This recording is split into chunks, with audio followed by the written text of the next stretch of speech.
C'est le 30e lundi d'action devant le Parlement wallon.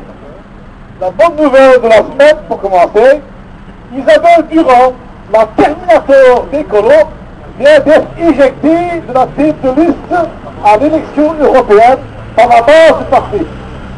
C'est Philippe Lambert qui la remplace.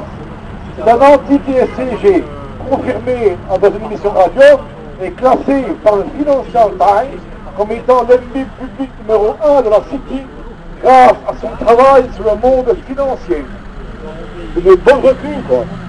La porte de la Fédération de résistance lui est toute grande ouverte. Après Bernard Westphal du MG à Namur et Mike Balter à Open, voilà un troisième élu en place qui s'oppose ouvertement au TSCG. C'est une excellente nouvelle que les lignes bougent chez Écolo. Espérons qu'il en soit de même au PS. Car le PS, de par son poids énorme dans la politique wallonne, a une responsabilité écrasante dans l'acceptation de l'austérité. S'il le veut, il peut faire basculer les choses. Le PS peut refuser le TSCG. Ce traité ne fait pas partie de l'accord de gouvernement. Donc, la solidarité gouvernementale n'est pas engagée sur ce texte des livres. Hélas, les dernières déclarations d'élus qui comptent au PS nous font craindre que soit ils ne connaissent pas le dossier, soit ils le connaissent, mais se soumettent au capital financier européen. Karl-Heinz Lambert, PS, ministre-président de la région germanophone, l'a dit publiquement à Marie-Rose Cavalier. Il sait que le TSCG est un traité de misère, mais il l'a voté pour ne pas être mis à l'index. Rudy de Meyer, bourgmestre PS de Liège, qui a voté oui au TSCG au fédéral, ne sait pas que ce traité impose réellement 0,5% de déficit maximal et qu'il est contraignant automatiquement. Par contre, traiter de rexistes les chefs de file de l'opposition de gauche, ça il sait faire. Cela démontre bien dans quelle politique de caniveau s'enfonce le PS. Et à tourner, Christophe Vienne, chef de groupe PS au Sénat, qui a voté oui au Sénat, ne connaît pas non plus les contraintes du TSCG. Par contre, faire de la démagogie contre le syndicat et avouer à plusieurs reprises son incompétence, ça il sait faire. C'est très inquiétant de voir ces gens dont les décisions conditionnent nos vies voter sans connaître les dossiers à fond. C'est tout de même pas de la norme des vélos électriques qu'on dit ici, mais de la vie de tout un pays. Vu l'importance extraordinaire de ce traité, on pouvait s'attendre que les députés, que l'on paye de 6 à 9 000 euros par mois, étudient un peu le texte de 40 pages, qu'ils s'informent, qu'ils écoutent les experts de tous bords. Au lieu d'écouter uniquement les groupes d'études libéraux, s'ils écoutaient les économistes appairés, les syndicats, les associations comme Constituant PBE et la Fédération des résistances, alors ils auraient une vision claire sur la catastrophe annoncée que sera l'application de ce traité d'austérité perpétuelle. Voter ce texte, c'est se tirer une balle en pied. Il suffit de regarder l'effet de cette politique ultralibérale menée partout en Europe. Le traité de Lisbonne, le Six-Pack, le Two-Pack, ce sont des politiques à peu près encadrées par le TSCG. Regardez où elle nous mène. La dette publique ne cesse de monter. En même temps, la dette sociale, les inégalités et la dette environnementale n'arrêtent pas de changer.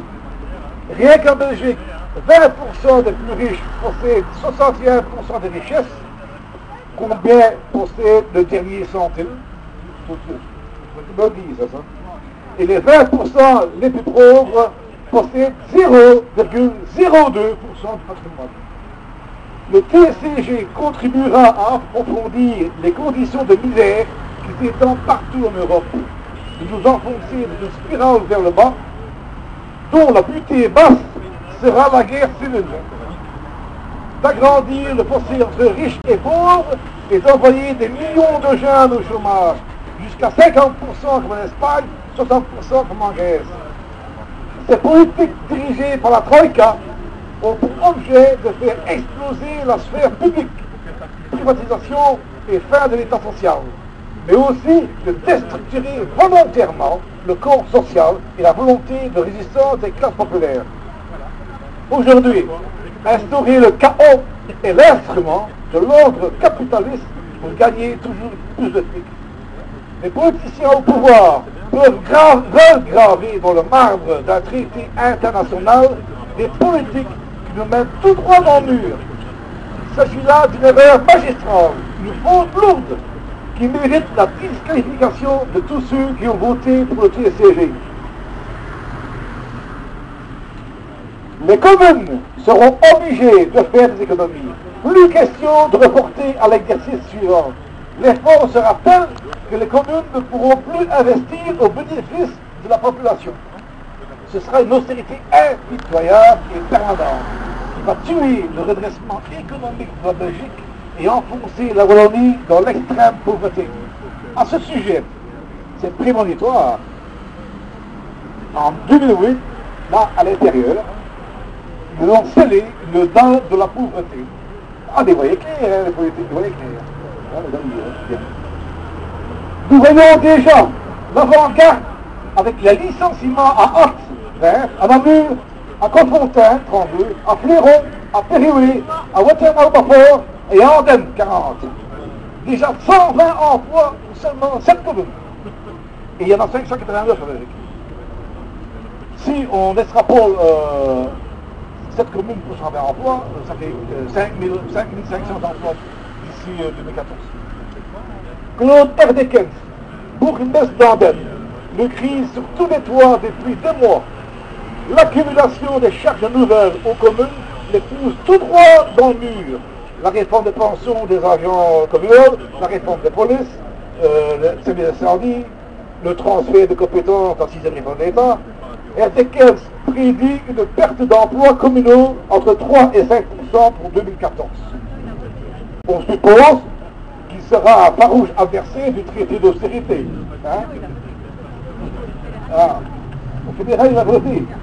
Alors il serait un peu skidé, il a la dernière. Avec la 6e réforme de l'État, le fédéral transfère en même temps une austérité de 13%, vu qu'il réduit les dotations de fonctionnement. Le TSCG imposera un remboursement de 5% de la dette tous les ans. Ça, c'est pour M. de Meyer et Mme Vienne, c'est pas grave. 5% par an, c'est-à-dire entre 7 et 8 milliards. C'est tout simplement impayable. Partout, dans toutes les régions, dans tous les pays européens, ça va être comme ça. Avec en prime, pour la pauvre région wallonne, pour nous, la réduction des rentrées de l'impôt due au licenciement, aux réductions des indemnités de chômage, aux exclusions de chômage, aux réductions des allocations d'invalidité du CPS, s'ajoute à cela que la 6e réforme de l'État prévoit que durant 10 ans, l'État fédéral garantit un montant fixe, mais après, il est réduit de 10% par an. C'est-à-dire que la Wallonie sera seule face à son destin, c'est-à-dire que la solidarité aura disparu de Belgique et que Bardo-Weber aura gagné son pari. C'est aussi simple que ça. L'histoire avec un grand H le dira.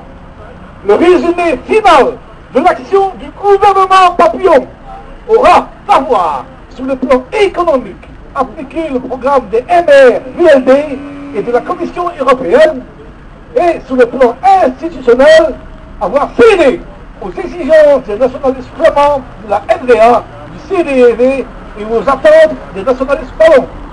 Ah oui, de ce côté-ci, de la frontière linguistique, provisoirement, on appelle ça des régionalistes. Nous devons résister à cette catastrophe programmée en unifiant toutes les forces qui s'opposent à ce plan de malheur. Les partis de gauche, les partis de gauche sont derrière, Berdel. Les partis de gauche, les gens de gauche, des partis centristes, les organisations syndicales, les associations, les groupes citoyens et les citoyens électrons libres.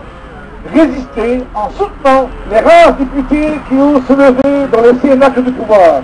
Résister en modifiant le rapport de force politique lors de l'envers de toutes les élections du 25 mai 2014, en faisant monter des gens honnêtes qui parleront au nom et pour le bien du peuple. Résister en nous mobilisant en masse dans les rues, car ces gens ne comprennent que la contrainte physique. Ce que l'homme fait, l'homme sait faire. Dans l'histoire humaine, ce n'est pas la première fois que les sociétés évoluent ou disparaissent, donnant naissance à une nouvelle société. Nous sommes dans un momentum, pour ne pas citer Iliorio Rupo. À chacun ce momentum. Le sien, c'est le retour au 19e siècle social dans un monde rendu fou par l'argent. Notre momentum à nous, c'est de reprendre notre souveraineté, de réécrire la Constitution, de restaurer la sécurité sociale, de restaurer le partage des richesses et de donner un avenir à nos enfants.